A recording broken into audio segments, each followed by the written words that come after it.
Hello, and welcome to my channel. My name is Jonathan Cohn, and today I am blessed to be here with several authors from Canon Publishing. So what we're going to start off with is go down the line and let each of them introduce themselves. Morning, I am J.F. Holmes, also known as John Holmes. I am the founder of Canon Publishing and the co-creator with Lucas Markham of the Fae Wars Series. I'm Charli Cox. I write science fiction and fantasy, and my very first novel, Fae Wars Northwest Front, is set in the Fae Wars universe from John and Lucas, and I am really excited to be here. I'm Brain Gifford, and my very first novel came out in Fae Wars. It's number 8, Fae Wars Vendetta, and I'm pretty stoked to be here myself. So my first question goes to John, which is, where did the idea for Fae Wars come from? Sure. So Lucas came to me one day. We were just chatting about our various literary interests, and he said he really hated Tolkien's elves. I said, okay, I really like them, but he had an image of a U.S. military unit caught in a time spell where they had to fight a battle over and over and over again, and the people outside of the battle could see them continuously fighting this battle.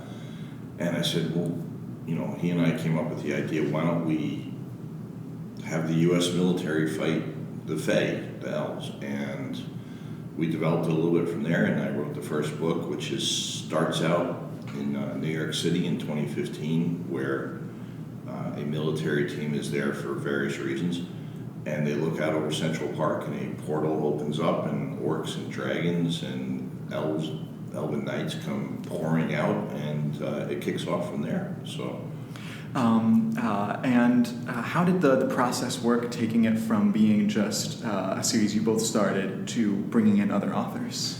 Sure. At LibertyCon about 2 years ago, we had the first 2 books out, and I ran into James Copley. The first 2 books were just Lucas and I's take on the invasion from separate points. Mine was in New York, his was in Pennsylvania, where we live. And we ran into James, and I said, hey, James, are you interested in writing a book? And he's like, sure. What about? And I said, well, where are you from? And he said, California. I said, we have this series. Why don't you set your book in California? And the idea came that each individual author that we brought into the series would do a local take from where they are and what's happening there. And Charli, yours is the newest book in the series to come out, Fae Wars Northwest Front. Where did the idea for this book come from? So, excuse me. First of all, it's not the newest. Brian's is after mine. Oh, okay. Just FYI. right. All good. And then Lucas's is coming out next month. Yes, it's up for pre-sale. Yeah, so number 9 is available for pre-order also. Yep. So I moved to Oregon 20 years ago, and I've always been fascinated with the legend and the lore of Sasquatch. And I thought, how cool would it be to give a Sasquatch a 50 and let him just go ham on the elves? And Brian, you wrote another of the books, Fae Wars Vendetta. Where did the pitch for that book come from? So I did a short story. John had done an anthology about a year ago, and it was Tales from the Occupation. And I had the idea that what would bring the orcs together. So in 2003 in Iraq, we had the Iraqi army. When we came in, we invaded. We just told the army to go do something else. So we took all these trained and armed people and made them. Essentially, we created the insurgency. So I kind of put that concept into this world. The orcs were the shock troops. They came in. They kind of helped to establish the occupation. The elves didn't want to care and feed them anymore, so they just told them to go find jobs. And I saw that as an opportunity to see what they would do and how they would kind of approach the world from the orc point of view. And it was a lot of fun to write. So, John, when you're developing this series, you allow other people to come in. Is it like do you let people pitch, or is it always invite? I think it's a creative collaboration. Mm-hmm. Obviously, I'm looking for writers with talent who have good ideas. Brian's came from, as he said, the Tales from the Occupation, and I expanded on his story, or I asked him to expand his story because it was very well received. Charli, I accosted. Is that the word? Last year at LibertyCon, he beat me over the head, threw me in his trunk, and demanded that I write a novel for him. Yes, I said, where are you from? Would you be interested in writing a novel? And I said, you can set it in your locality. And pretty much Charli's idea came straight from, she came to me and said, hey, Sasquatch, cool, right, all that stuff. And I had I was stationed in the Pacific Northwest once, and I thought that was really cool. So it's more a matter of just giving the authors a spark and then keeping them within the sandbox so you don't go too crazy. The events that each author does aren't meant to influence the big overall picture too much. So that remains with Lucas and I to develop. But they're free to do whatever within the rules in their own local area. Do you have plans to integrate some of the side story characters or plot lines, or are they very much gonna be standalone afterwards as well? It depends on the story. Like, we feed the big thing. So Lucas's book that's coming out this month, magic for humans is reintroduced into the world, right? And that obviously affects everybody. But we haven't decided yet, like, what the end game is, because Lucas and I sometimes have very different points of view.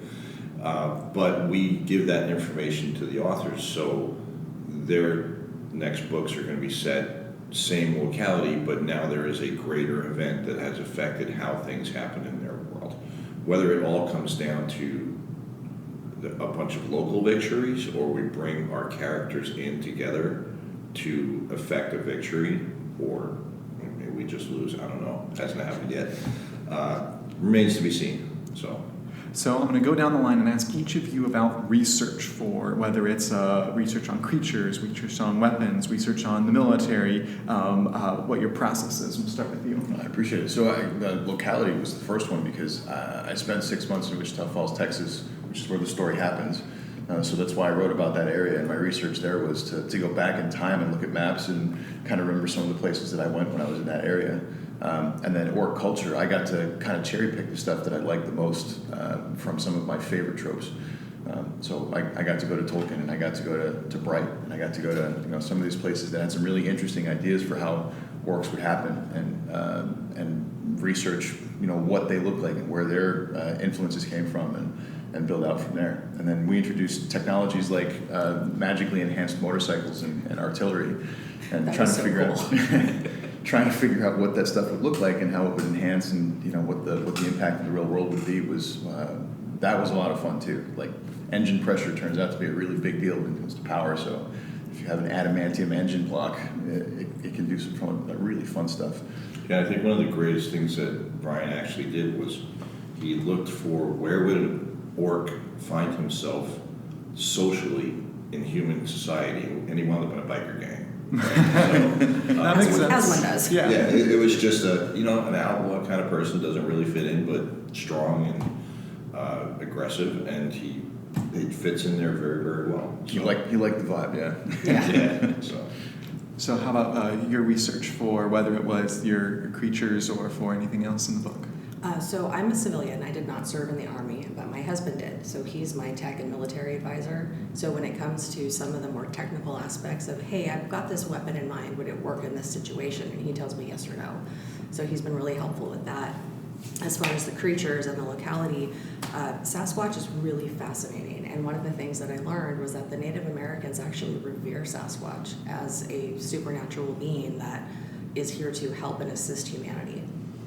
So they believe Sasquatch is real. And so one of the things is, is there a Sasquatch? Is there not? Is it fantasy? Is it whatever? And it was really fun getting to play with that. And then another local legend is of the giants who live behind the hidden walls inside the mountains. And so I was able to take my own little poke at that and create some giants that end up assisting our main characters in their fight. And it was so much fun. One of the things that Charli did was the previous books all kind of focused on the military aspects of things, but her hero is a young teenage girl. So that actually brought an extra dimension into the storytelling that we're doing, right? As far as myself, I'm a native New Yorker. I grew up just outside New York City, and Lucas and I looked at each other and said, well, break out the Dungeons and Dragons rules, and have the elves start stomping on my town. And as you know, nobody steps on a church in New York, right? And I just sat down and wrote, and the story just came out. I took all my military background and said, how would we fight the elves? And threw in a little bit of, a little more magic on their side so that they could take on machine guns and tanks and stuff like that, right? And I just had a blast. Using all my experience, knowledge as a military guy and having written 20-something, books. I just let it rock, and it went pretty well. So where we know we have the 2 new releases, and where is the series going from here in the next year or so?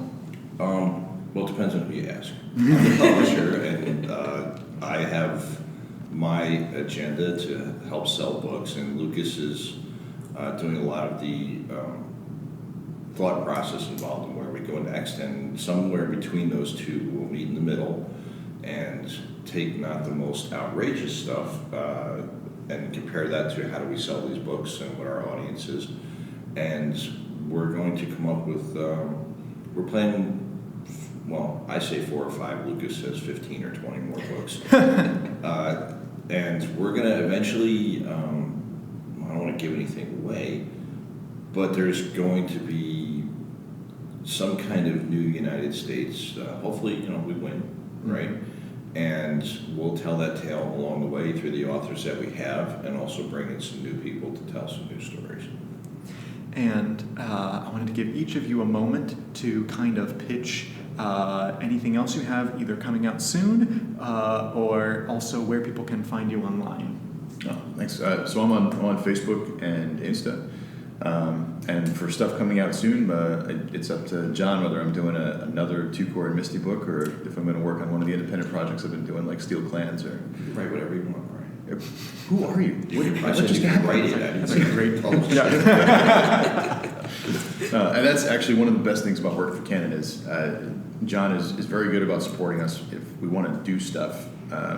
He's very good about finding the use case where it makes sense from a business standpoint. But we still get to do stuff that we really enjoy. It's a lot of fun to work with the group. So Brain Gifford author on Facebook, and I have a group on there called Gifts Think Tank, and we do some fun stuff. A lot of science and science fiction. We like to post articles in there about future weapons and stuff that's come out, fusion power and space elevators, and we have a good time. You can find me at charlicox.net. I am also on Facebook and Insta and TikTok and X and all the socials. And as far as my next project, I have a book set in the JTF 13 universe from Three Ravens Publishing that is up for pre-order now. And you can also follow me on Amazon. And obviously, you can find our stuff on canonpublishing.us with 2 N's. I am on Facebook as j.f.holmes, and Amazon, same thing, j.f.holmes. Send me a friend request. I will talk to you probably. And we all have day jobs, right? Yes. So, and then I hang my hat in the Northeast, and you might see me in some conventions up there. So. Well, thank all of you for coming on the channel today. Yeah. Thank you. Thanks, man. This has been great. And until next time, I'm Jonathan, and thank you for watching.